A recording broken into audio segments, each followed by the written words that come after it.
Minsan, pag mayroong problema na nangyayari sa atin, bakit palagi na lang ang Diyos ang may kasalanan? Palagi natin siyang tinatanong, Panginoon, bakit mo pinabayaan na mangyari ito sa akin? Bakit pinapabayaan niyo po na magdusa ang aming pamilya? Bakit hinahayaan niyo po na magkaroon kami ng problema, kaming mag-asawa? Minsan, sinasabi pa nga natin sa Panginoon, wala naman akong ginawang kasalanan eh. Nagsisimba naman ako, nagdadasal ako. Binigay ko naman lahat sa asawa ko. Binigay ko lahat sa biyenan ko. Binigay ko lahat sa mga anak ko. Pero bakit ganito pa rin ang nangyayari sa pamilya? Bakit ganito pa rin nangyayari sa relasyon namin? Bakit nag-aaway-away? Bakit hindi magkaintindihan? Bakit nagbabae itong aking asawa? Sometimes we blame God for our broken relationships. But we should understand that we are living in a broken world. Bakit sira minsan ang ating ugnayan, relasyon, pamilya? Dahil ang mundo natin ay may sira, may lamat. We are living in a broken world. Bakit sira? Di ba ginawa ito ng Diyos? Sira hindi dahil sa Diyos. May sira dahil sa kasalanan. Pag may sira, may hidwaan, may away, hindi ito dahil sa Diyos. Ito ay dahil sa masama. I should understand that. At alam niyo po kung ano pa yung mas lalong nakakasira sa ating relasyon sa bawat isa.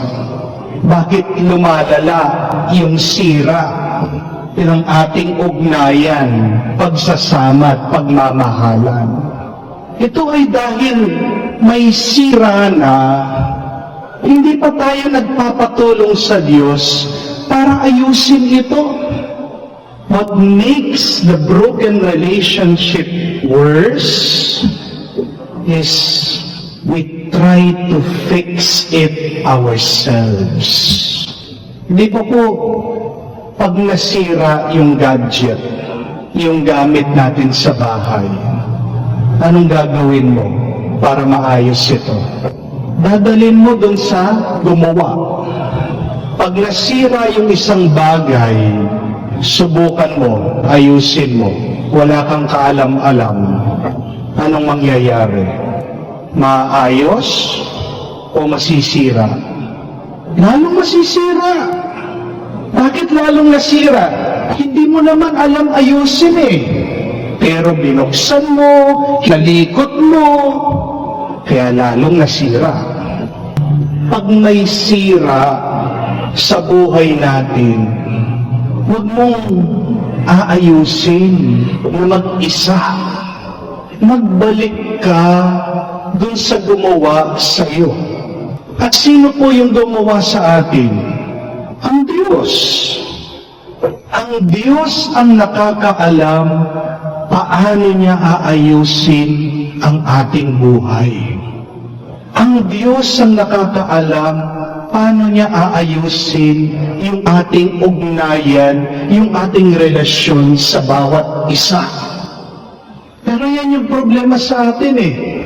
Pag meron kayong away mag-asawa, ayusin natin ito, tayong dalawa, dito lang tayo. Tapos idadamay mo pa yung mga bata, huwag kayong aalis. Papakita mo sa kanila, paparinig mo sa kanila, magsisigawan, suntukan, sabunutan. You're trying to fix your family all by yourself. That is why you will fail. Mabibigo kayo. Mabibigo ka kung hindi kayo magpapatulong sa Diyos. Ang Diyos ang gumawa sa atin. Kaya nga pag tayo ay nasira, ang Diyos din ang nakakaalam paano niya tayo aayusin. Remember this. Our life here on earth will always be broken. And yet with God, we can be complete. Only God can fix us, can repair our broken relationships. Magkakaroon at magkakaroon ng mga sirang relasyon sa ating buhay. Hindi natin maaalis yan.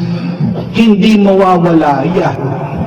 Pero mabuting balita, pag may nasira, palagi naman nandyan ang Diyos nakahanda para tumulong, para ayusin tayo.